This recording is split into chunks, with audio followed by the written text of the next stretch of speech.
Hello दोस्तों, तो एक बार फिर से आपका स्वागत है 6 मंथ चैलेंज में, है ना। क्या है चैलेंज में? तो चैलेंज की अगर बात कर रहे हैं तो क्लास 10th और 12th और करंट अफेयर का 6 महीने का जो चैलेंज चल रहा है हमारा, बहुत तगड़ा चल रहा है।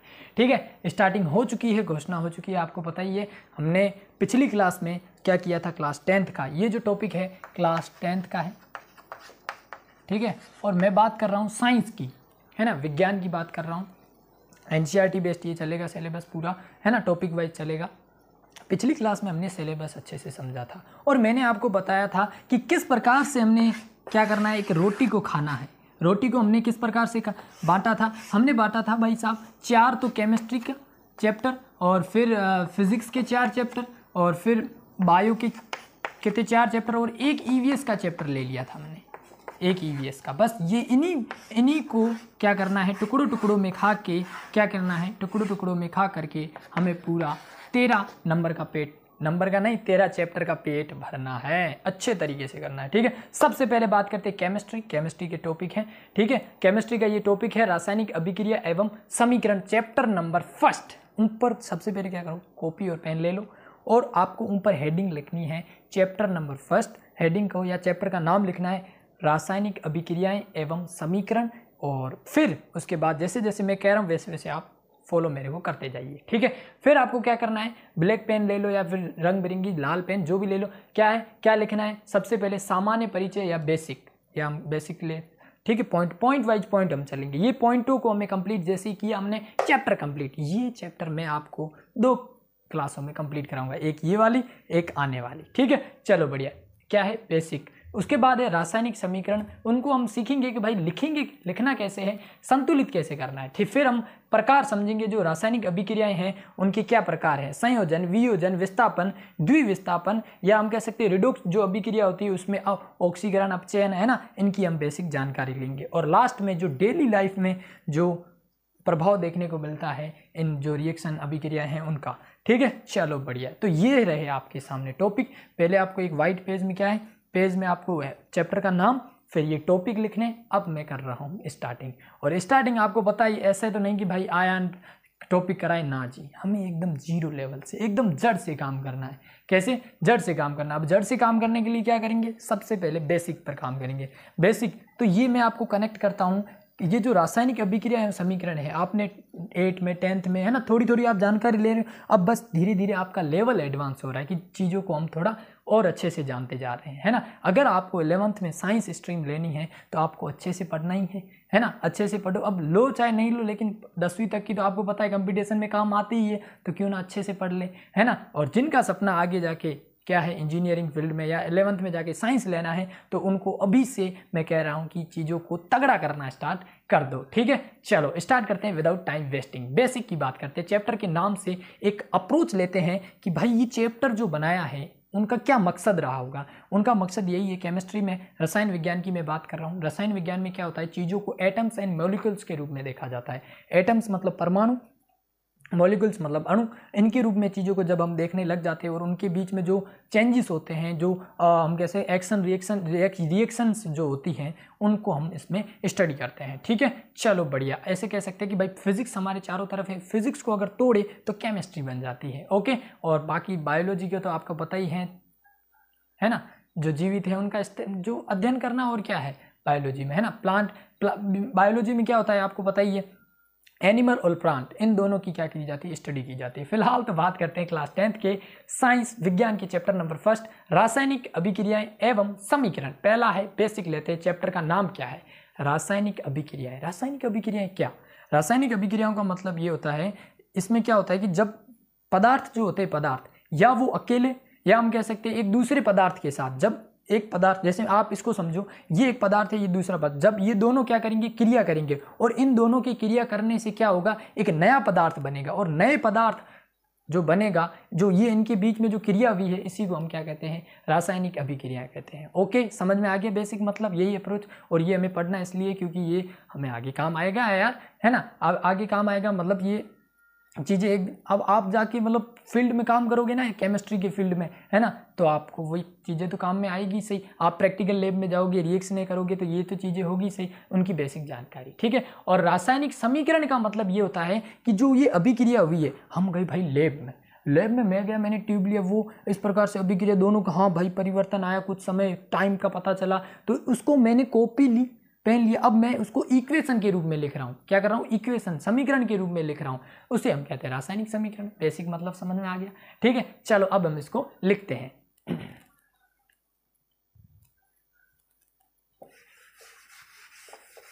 ठीक है, सबसे पहले बात करते हैं रासायनिक अभिक्रिया की। सबसे हेडिंग पहले लगा दो, रासायनिक अभिक्रिया। रासायनिक अभिक्रिया, रासायनिक अभिक्रिया या अभिक्रिया कह सकते हैं। क्या होती है इनमें? क्या होता है कि वह परिवर्तन, एक सिंपल हम बात ये कह सकते हैं कि वह परिवर्तन जिसमें क्या होता हो, नया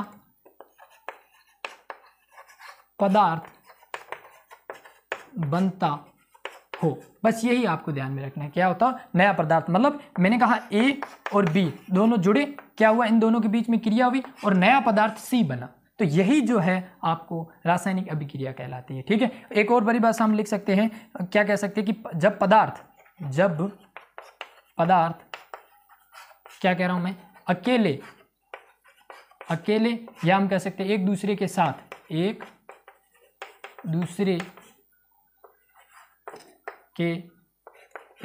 साथ दूसरे हम क्या से एक दूसरे पदार्थ के साथ क्या करता है? क्रिया करता है। और क्रिया करने के बाद जो नया पदार्थ बनता है, और इस नए पदार्थ को हम क्या कहते हैं, या ये जो चीज हुई है, ये क्रिया हुई है, और इस क्रिया से जो बना है नया पदार्थ, इसी चीज को हम रासायनिक अभिक्रिया कहते हैं। ओके डन, बस इतनी सिंपल सी बात थी, ठीक है। और बाकी किताबी लैंग्वेज का इतना मत लोड लो, बस ये बेसिक बात यही है। ओके चलो बढ़िया, रासायनिक अभिक्रिया हो गई। अब बात करते हैं रासायनिक समीकरण की। रासायनिक समीकरण क्या होती है, इनको लिखते थे। अभी ये जो है ना आपका बेसिक का ही मैटर चल रहा है, अभी कोई इतना अंदर घुसे नहीं है, ठीक है, बेसिक का मैटर चल रहा है। ओके रासायनिक अभिक्रिया हो गई। अब बात, समीकरण क्या होता है? रासायनिक समीकरण रासायनिक समीकरण क्या होती है कि रासायनिक अभिक्रियाओं को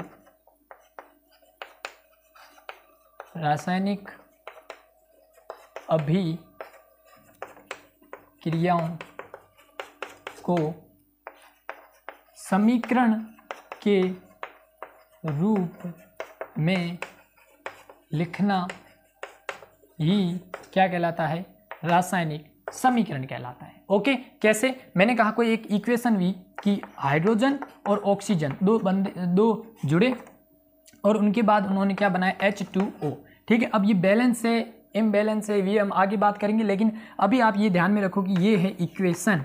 क्या है? एक इक्वेशन है। इस प्रकार से इक्वेशन बनेगी कि जब दो हाइड्रोजन और ऑक्सीजन मिले और क्या बनाया? जल का निर्माण किया। H2O आपको पता ही है क्या है? जल ही होता है, ठीक है। चलो बढ़िया, तो ये हो गई आपकी बेसिक की बात कि भाई ये है क्या?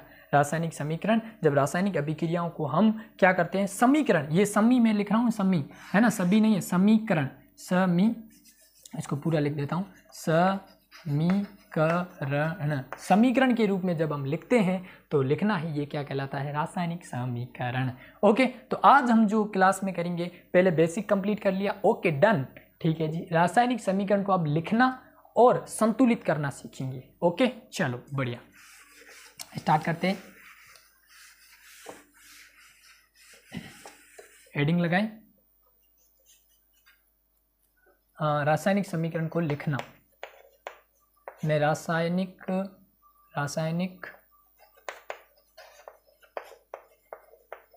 जो समीकरण को मैं समी लिखूंगा, ठीक है, आप समझ जाना। समीकरण को लिखना किस प्रकार से होता है, ठीक है, समझते हैं। कोई भी अभिक्रियाएं होती है, जब जब दो अभिक्रियाएं होती हैं या अकेले किसी भी, जब हम प्रैक्टिकल लैब जाते हैं और प्रैक्टिकल में हम अभिक्रियाएं करते हैं, अभिक्रिया के लिए सबसे पहले हम जो अभिकारक लेते हैं और उस अभिक्रिया के बाद क्या बनता है, उत्पाद बनता है। बस यही तो बात है। क्या होता है, अभिकारक और अभिकारक मिलकर क्रिया करने के बाद क्या करते हैं, उत्पाद का निर्माण करते हैं। क्या करते हैं भाई साहब, उत्पाद का निर्माण। अभिकारक को कहीं कहीं आपको क्रिया कारक भी लिखा होगा, क्रिया कारक, तो ये कंफ्यूज मत हो गया, क्रिया कारक और अभिकारक सेम ही है। ओके, और यहाँ पर मैं क्रिया फल लिख देता हूँ, क्रिया फल, ठीक है जी। इंग्लिश में तो सेम ही है, क्या है, इसको हम कहते हैं रिएक्टेंट, क्या कहते हैं, रिएक्टेंट, और इसको जो है हम कहते हैं प्रोडक्ट, उत्पाद को क्या कहते हैं, प्रोडक्ट। तो जब अभिक्रिया होती है, क्या, जब अभिक्रिया होती है और मैंने कहा ए और बी के साथ अभिक्रिया हुई, ठीक है, इन दोनों ने क्रिया की, ये क्या हो गए, ये आपके अभिकारक हो गए, और अभिकारक मिलकर इन्होंने उत्पाद का निर्माण किया। मैंने कहा C+D मान लो, तो ये क्या हो गया, उत्पाद हो गया। बस बेसिक तो ये मतलब था, ठीक है। तो रासायनिक समीकरण को लिखना इस प्रकार से रहता है, एक तरफ होती है अभिकारक होते हैं और उन अभिकारक के साथ क्रिया होने के बाद क्या बनते हैं, उत्पाद बनते हैं। ओके, लिखना तो ऐसे ही होता है। एग्जाम्पल हम लिख देते हैं एक, मैंने कहा Mg+O2 = MgO। ओके, चलो बढ़िया। अभी संतुलित है नहीं है वो हम आगे वाला, क्योंकि हमारा अगला टॉपिक यही है, बस चीज़ें ऐसे ही लिंक है, ठीक है। Mg+ मैग्नीशियम और ऑक्सीजन जब मिले तो M क्या है, मैग्नीशियम ऑक्साइड बनाया। ओके, चलो बढ़िया। तो ये हुआ अभिक्रिया को लिखने का तरीका। और अभिक्रिया को लिखने में और भी चीज़ें होती है, जैसे कि इसमें क्या क्या आपको दिख रहा है, आपको दिख रहा है तीर का निशान, क्या दिख रहा है, तीर का निशान दिख रहा है। अब इस तीर के जो निशान है, ये रहा तीर का निशान। अब इसके ऊपर क्या क्या होता है, इसको ऊपर आपको मैं बता देता हूँ, कर देते हैं इसको, क्या क्या चीज़ें ध्यान रखनी है आपको। सबसे पहली चीज़ है वो है द्रव्यमान संरक्षण। लिखते समय आपको ये रखना है, द्रव्यमान संरक्षण का ध्यान रखना है एक बार, ठीक है। और दूसरी बात ये है कि जो तीर का निशान होता है, क्या होता है, तीर का कुछ इस प्रकार से जो तीर का निशान है, इस तीर के निशान के ऊपर क्या क्या आ सकता है, दाब, ताप और क्या आ जाएंगे, उत्प्रेरक आ जाएंगे, उत्प्रेरक आ जाएंगे, ठीक है। ये चीज़ आगे ध्यान में। और हम क्या कर सकते हैं, भौतिक अवस्था के संकेत लिख सकते हैं। भौतिक जो अवस्था है, भौतिक अवस्था कौन कौन सी भौतिक अवस्था, मैं कह सकता हूँ ठोस, द्रव और गैस। ठोस, द्रव और गैस ही तो है, ठोस, सॉलिड, लिक्विड और ये गैस। ये तीन चीज़ों को आपको अच्छे से ध्यान में रखना है लिखते समय। एक पहली चीज़ तो द्रव्यमान संरक्षित, मतलब ये हुआ कि हम दो तरीके से लेंगे, A+B C+D। अगर मैं कहूँ इस तरफ और इस तरफ, दोनों तरफ परमाणु का जो द्रव्यमान है वो क्या रहना चाहिए, बराबर रहना चाहिए, संरक्षित रहना चाहिए। बस ये आपको ध्यान रखना है, द्रव्यमान संरक्षण, द्रव्यमान संरक्षित रहना चाहिए।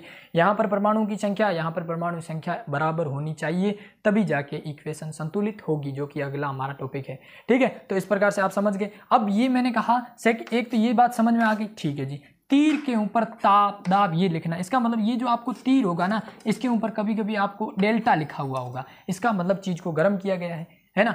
ऐसे लिखा हो गया कि सूर्य के प्रकाश की स्थिति उपस्थिति में, है ना। और कोई उत्प्रेरक दे देंगे, ठीक है ना, उत्प्रेरक सब वो तीर के ऊपर होगा। और क्या ऐसे दे दे कि हम कोई कमरे के ताप पर करा रहे हैं, ठीक है, सूर्य के प्रकाश वगैरह, ये हो गया। अब कोई ऐसे दे दे, एटमॉस्फेयर दे दे, दाब दे दे कि 300 एटमॉस्फेयर की उपस्थिति में कराओ जरा अभिक्रिया को। तो यही तो है अभिक्रिया को, बस बेसिक आपको यही मतलब ध्यान में रखना। एक तरफ होते हैं अभिकारक, लेफ्ट हैंड साइड में अभिकारक होते हैं और अभिकारक मिलकर उत्पाद बनाते हैं, और बीच में तीर का निशान होता है, बस ये आप समझ गए। और तीर के निशान के ऊपर आपको क्या ध्यान में रखना, उत्प्रेरक आएगा, ताप आएगा और दाब आएगा। ये यहाँ पर जो चीज़ें होती है वो ये तीनों ही होती है। ओके, समझ में आ गया। और भौतिक अवस्था के रूप में अगर देखूं कि जैसे मान लो कि यहाँ पर लिखा हुआ है H2, अब हाइड्रोजन आपको पता है गैस है, तो मैं इसको G से लिखूंगा, ठीक है। अब मान लो कि यहाँ पर Fe है और Fe क्या है, सॉलिड है, तो सॉलिड लिख दिया मैंने, ठीक है। एग्जाम्पल के रूप में ये अभिक्रिया इस प्रकार से बने, ठीक है ना। तो ये आपको क्या है, नीचे लिख लेना है, ओके, एग्जाम्पल के तौर में, ठीक है जी। चलो बढ़िया, ऑक्सीजन ये हो गया। अब मान लो कि यहाँ पर जैसे कि H2+O2 यहाँ पर मैं कहूँ O2, अब O2 क्या है, ऑक्सीजन, ऑक्सीजन गैस ही तो है, हाइड्रोजन गैस है, और ये बना H2O। तो ये H2O जो है जल है, और जल लिक्विड फॉर्म में होता है, तो ये लो सा लिक्विड। तो इस प्रकार से आप क्या कर सकते हो, तीसरी चीज़ ध्यान रख सकते हो कि भौतिक अवस्था जो है, क्या कहा मैंने, भौतिक अवस्था को आप नीचे इस प्रकार से संकेतों से बता सकते हो। ओके, कोई दिक्कत ना जी, बढ़िया। अब बढ़ते हैं आगे, और हमारा लास्ट टॉपिक क्या है, रासायनिक जो समीकरण है या रासायनिक अभिक्रिया जो है, उनकी जो रासायनिक समीकरण जो होती है उनको संतुलित करना। रासायनिक अभिक्रियाओं की जो समीकरणें हैं उनको संतुलित करना। करते हैं, स्टेप बाय स्टेप आप लिखते जाना और चीज़ें बहुत बढ़िया क्लियर होगी। ओके, चलो अब हेडिंग लगाइए, रासायनिक अभिक्रियाएं जो है उनको संतुलित करना। रासायनिक जो अभिक्रियाएं हैं उनको क्या करना, संतुलित। अब संतुलित मैंने पता है आपको, संतुलित क्यों करना है, क्योंकि द्रव्यमान संरक्षण का नियम कहता है, तो इसलिए हमें करना है। ठीक है, ये चीज़ें समझ में आ गई। ओके जी, बढ़िया। कैसे करना है अब वो समझते हैं। स्टेप भी मैं लिख दूंगा और एग्जाम्पल के साथ करूंगा। ठीक है, सबसे पहले मैं एक एग्जाम्पल लेता हूँ, H2 + O2। ईजी से लेंगे, क्योंकि सरल चीज़ों से जब आप स्टार्ट करते हो तो चीज़ों में इंटरेस्ट आता है। ठीक है, मतलब H2O। ठीक है जी, बढ़िया। क्या करना है, ध्यान में ये रखना है, एक मिनट चौक ले लेते हैं।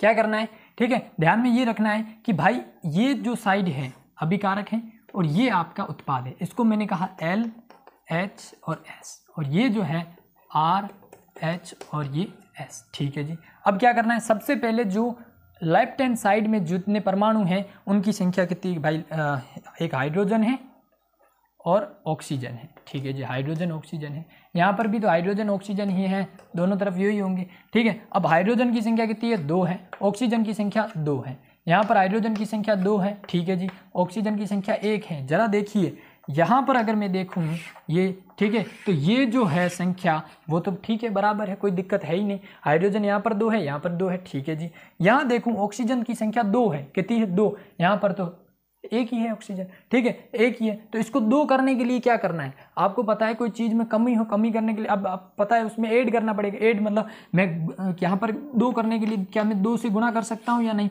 एक को मैंने 2 से की तो क्या हो गया, 2 हो गया। ठीक है, अब मैं 2 यहाँ लिखूँ, यहाँ लिखूँ या यहाँ रखूँ, 3 ऑप्शन होते हैं आपके पास कि यहाँ लिख दूँ। नहीं, आपको ये ध्यान में रखना है, न यहाँ लिखना है, न यहाँ लिखना है, न यहाँ लिखना है, आपको आगे लिखना है। ओके, तो मैंने 2 आगे लिख दिया। ओके, अब 2 आगे लिखते ही मेरा ये जो 2 है यहाँ पर कितने हो गए, 4 हो गए, 2 दूनी 4, ये कितने हो गए, 4 हो गए ना। तो 4 होते ही मैं कह सकता हूँ कि मुझे यहाँ पर क्या लिखना पड़ेगा, 2, क्योंकि इन दोनों की जब गुणा करूँगा तब क्या हो जाएगा, 4 हो जाएगा। तो 4 हाइड्रोजन है, 4 हाइड्रोजन है, 2 ऑक्सीजन है, 2 ऑक्सीजन है। इक्वेशन आपकी क्या हो गई, संतुलित, बैलेंस हो गई। ओके, तो ये आपका पूरा मैटर रहेगा इस प्रकार से, सिंपल क्वेश्चन का। ओके, क्या करना है, स्टेप बाय स्टेप। पहला स्टेप लेफ्ट हैंड साइड और राइट हैंड साइड दोनों को, परमाणुओं को लिख देना है, 1 2, यहाँ पर जो परमाणु है वो, फिर उनकी संख्या लिख देनी है। फिर उसके बाद स्टेप ये है कि कितनी कितनी वो, और जहाँ पर कमी आ रही है, कितने की कमी आ रही है, वहाँ आपको गुणा करके सेट कर देना है। और आपको न इधर पीछे लिखना है न बीच में लिखना है, आपको आगे लिखना है, बस ये आपका रहना चाहिए। ओके, चलो बढ़िया जी, इस प्रकार से ये रहेगा मैटर। ओके, बढ़िया, ठीक है। एक और एग्जाम्पल लेते हैं और समझते हैं, थोड़ा बढ़िया लेवल वाला एग्जाम्पल लेते हैं। ठीक है, ये तो इजी वाला था। ठीक है, एक थोड़ा इजी, तो अब क्या एक ले लेते हैं, सोडियम प्लस, एक एग्जाम्पल क्या है ना, बुक में आपके एग्जाम्पल इस प्रकार से है, और Na2O। अब ध्यान से इस एग्जाम्पल को आप पहले तो आप वीडियो को पॉज कर दीजिए और इसको ज़रा लगाइए, क्योंकि पहले जब हम पूरा देखते जाएंगे, मतलब आप एक क्वेश्चन लगा, अब ट्राई कीजिए कि हो रहा है कि नहीं। क्या करना है, सबसे पहले पहला स्टेप आपको ये ध्यान में रखना है कि लेफ्ट हैंड साइड और राइट हैंड साइड दोनों तरफ आपको क्या है, ध्यान रखना है कि परमाणु कौन कौन है। पहले ये ध्यान में रखना है कि परमाणु है कौन कौन। तो परमाणु है, सोडियम है एक परमाणु, सोडियम और ऑक्सीजन, यहाँ पर मैंने लिखा सोडियम और ऑक्सीजन। ठीक है जी, बढ़िया। अब यहाँ पर देखना है कि इनकी संख्या कितनी कितनी है। सोडियम यहाँ पर है 1, यहाँ पर है सोडियम 2, ठीक है, यहाँ पर ऑक्सीजन है 2, यहाँ पर ऑक्सीजन है 1। ठीक है जी, ये जो है अभिकारक है, यहाँ पर उत्पाद है, इनकी संख्या हमें यही बैलेंस करना है। ओके, चलो बढ़िया। सोडियम की संख्या 1 है, जैसा कि मैंने आपको कहा था कि यहाँ पर 2 है, यहाँ पर हमें क्या करनी पड़ेगी, 2 करनी पड़ेगी ना इसको बैलेंस करने के लिए। तो इसको बैलेंस करने के लिए मैं यहाँ पर 2 से गुणा कर दूंगा, वही बात कर रहा हूँ, ठीक है। तो मैं यहाँ पर लिख सकता हूँ ना 2, स्टार्ट में मैंने यहाँ पर 2 लिखा, अब आगे देखना चेंज क्या आएंगे, ठीक है। 2 लिख दिया। फिर यहाँ पर ऑक्सीजन की संख्या कितनी है, 2, और यहाँ पर कितनी है, यहाँ पर तो भाई साहब कितनी की संख्या है, यहाँ पर तो 1 ही है। तो इसको मुझे क्या करना पड़ेगा, 2 करना पड़ेगा। तो ये मैंने 2 कर दिया। अब 2 क्या यहाँ लिखूँ, यहाँ लिखूँ या यहाँ लिखूँ, आप बताइए। हमें पता है आगे लिखना है, कहाँ लिखना है, आगे। तो मैंने ये लिख दिया आगे 2। अब यहाँ आगे लिखते ही ऑक्सीजन तो भाई साहब 2 हो गया, लेकिन जो सोडियम है वो कितना हो गया, यहाँ पे 4 हो गया। तो 4 होते ही मुझे यहाँ पर क्या लिखना पड़ेगा, ऑक्सीजन जो सोडियम है उसकी संख्या कितनी है, 4 है। ओके, अब जाके अभिक्रिया हमारी हुई संतुलित। ओके, तो इस प्रकार से सेटअप रहता है, आपका मैटर रहेगा कि रासायनिक अभिक्रिया को कैसे संतुलित किया जाता है, ये है स्टेप। ओके, चलो बढ़िया। कुछ मैं आपको अभिक्रिया दे देता हूँ, उनको आप संतुलित करने का प्रयास करें। ओके, चलो क्या है, जैसे मैंने कहा हाँ, N2 प्लस H2 NH3, ठीक है। एक ये लगाइए, और दूसरी क्या है, Al प्लस O2 Al2O3, ठीक है। इसको ज़रा लगाने का ट्राई कीजिए। क्या करना है, अब आप इतनी प्रैक्टिस लगाइए क्वेश्चनों की, किताब में पीछे क्वेश्चन आपको पता है होंगे, तो उसको आप लगाइएगा। तो यहाँ पर अब मैं देख सकता हूँ कि यहाँ पर ऑक्सीजन, यहाँ पर नाइट्रोजन की संख्या 2 है, यहाँ पर 1 है, देखते ही, ठीक है जी, 2 है, 1 है, ठीक है। तो इसको क्या करना पड़ेगा, 2 करना पड़ेगा ना। तो मैंने यहाँ पर, मैं मान लो इसको मैंने क्या कर दिया, 2 कर दिया। अब 2 कर दिया, अब इसको मैंने जैसे 2 किया तो ये क्या हो गया, 6 हो गया ना। तो 6 होते ही मेरे को यहाँ पर भी तो 3 करना पड़ेगा ना। तो इस प्रकार से ये हाइड्रोजन की संख्या हो गई 6 और 2 हो गए नाइट्रोजन, हमारी अभिक्रिया संतुलित। ओके, तो ये अब ये जो है थोड़ा सा गजबदार क्वेश्चन है, इसको आप लगाइएगा। और कल तक आपको इसकी जो है क्या करना है, कल तक मतलब अगली क्लास तक जब मैं ये वाली क्लास आएगी उसमें आपको कमेंट में इसका आंसर देना है, और ये हम अगली क्लास में इसका सॉल्यूशन करेंगे। ओके, चलो बढ़िया, थोड़ा सा अच्छा क्वेश्चन है, इसको जरूर लगाइएगा। ओके, तो इस प्रकार से हमने आज रासायनिक अभिक्रिया के एवं समीकरण जो है चैप्टर स्टार्ट किया, अच्छे से बेसिक जाना उसका सबसे पहले। फिर हमने जाना कि रासायनिक समीकरण जो है उनको कैसे लिखा जाता है, संतुलित कैसे किया जाता है। और अब आने वाली वीडियो में हम जानेंगे कि रासायनिक अभिक्रियाओं के क्या क्या प्रकार रहते हैं, और लास्ट में डेली लाइफ का एक एग्जाम्पल लेके, और आने वाली जो क्लास होगी, आने वाली क्लास उसमें हम प्रैक्टिकल के साथ हो सकता है मिलेंगे। ओके, जैसे जैसे ज़रूरत पड़ेगी प्रैक्टिकल करने की, जो चीज़ें होगी मैं कोशिश करूँगा आपके सामने प्रेजेंट करने की। ओके, चलो बढ़िया, तो मस्त रहिए, मस्त खाइए पिए और खेलिए, और क्या है, ठीक है। और पढ़ाई को टाइम दीजिए अच्छे से और मैनेज कीजिए। ओके, चलो बढ़िया, तो मिलते हैं अगली क्लास में। Have a nice day. जय हिंद, जय भारत, वंदे मातरम।